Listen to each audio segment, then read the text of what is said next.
हाल ही में शिक्षा मंत्रालय ने बच्चों को पठन पाठन के दबाव से राहत देने के लिए राष्ट्रीय पाठ्यक्रम का नया ढांचा पेश किया है। नमस्कार, रीसाइज के वॉइस ओवर प्रोग्राम में आप सभी का स्वागत है। मैं हूं आपके साथ श्रुति सिंह। यह टॉपिक यूपीएससी और यूपीपीसीएस की प्रारंभिक परीक्षा के करंट अफेयर्स और मुख्य परीक्षा के सामान्य अध्ययन प्रश्न पत्र 2 से संबंधित है। आइए आगे बढ़ते हैं और इसके प्रमुख बिंदुओं पर नजर डालते हैं। स्कूली शिक्षा के लिए नए राष्ट्रीय पाठ्यक्रम का यह ढांचा केंद्रीय शिक्षा और कौशल विकास एवं उद्यमिता मंत्री श्री धर्मेंद्र प्रधान ने जारी किया है। NCAF के तहत स्कूलों में सप्ताह में केवल 29 घंटे की पढ़ाई का प्रस्ताव पेश किया गया है। राष्ट्रीय पाठ्यक्रम का यह नया ढांचा इसरो के पूर्व अध्यक्ष के कस्तूरी रंगन की अध्यक्षता में केंद्र सरकार द्वारा नियुक्त राष्ट्रीय संचालन समिति द्वारा तैयार किया गया है। यह नई रूपरेखा राष्ट्रीय शिक्षा नीति 2020 के अनुरूप है। राष्ट्रीय पाठ्यक्रम इससे पहले आखिरी बार 2005 में संशोधित किया गया था। आइए आगे बढ़ते और प्रस्तावित राष्ट्रीय पाठ्यक्रम ढांचे के स्वरूप के बारे में जानते हैं। कक्षा 11 और 12 के छात्रों को भारतीय मूल की एक भाषा सहित 2 भाषाओं का अध्ययन करना होगा। NCAF ने यह भी सिफारिश की है बोर्ड परीक्षाएं साल में 2 बार आयोजित की जानी चाहिए।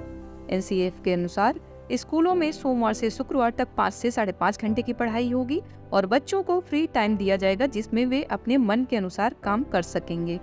छात्रों पर विज्ञान या वाणिज्य जैसी धाराओं के भीतर विषय चुनने पर कोई प्रतिबंध नहीं होना चाहिए। कक्षा 9 और 10 के लिए सभी स्कूलों को 3 भाषाओं की पेशकश करने की आवश्यकता है और जिनमें से कम 2 भारत की मूल भाषाएं होनी चाहिए। 3 भाषाओं के अलावा छात्रों को निम्नलिखित विषयों का अध्ययन करना है: गणित और कंप्यूटर, सामाजिक विज्ञान, विज्ञान, कला, शिक्षा, शारीरिक शिक्षा और कल्याण, व्यावसायिक शिक्षा और अंतर विषय क्षेत्र। आइए पंचपदी शिक्षण प्रक्रिया पर आधारित इस प्रस्ताव के बारे में जानते हैं।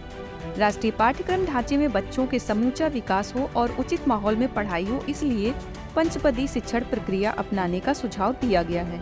इस पद्धति के तहत शिक्षकों से कहा गया है कि वे पठन पाठन में किसी विषय को समझाने के लिए 5 चरणों अदिति यानी परिचय, बोध, अभ्यास, प्रयोग और प्रसार को शामिल करें। आइए जानते हैं क्या है पंचपदी शिक्षण प्रक्रिया। इसमें कहा गया है कि अदिति के स्तर पर शिक्षक छात्रों के संपर्क करके नए विषय पेश कर सकते हैं। बोध के स्तर पर बच्चे शिक्षकों के मार्गदर्शन में नाटक, चर्चा, पुस्तक पाठ, पूछताछ आदि के माध्यम से विषयों को समझने की कोशिश करेंगे। आइए इस टॉपिक से संबंधित मुख्य परीक्षा का प्रश्न देखते हैं। हाल ही में शिक्षा मंत्रालय द्वारा प्रस्तावित राष्ट्रीय पाठ्यक्रम ढांचे के स्वरूप पर चर्चा कीजिए। इस टॉपिक से संबंधित इतना ही। ऐसे ही करंट अफेयर्स के वीडियोस के लिए हमारे साथ बने रहे। Please subscribe our YouTube channel and download the resize app and नए बैच की जानकारी के लिए स्क्रीन पर दिए गए नंबर पर कॉल करें। Thanks for watching. मिलते हैं नेक्स्ट वॉइस प्रोग्राम में। तब तक के लिए जय हिंद।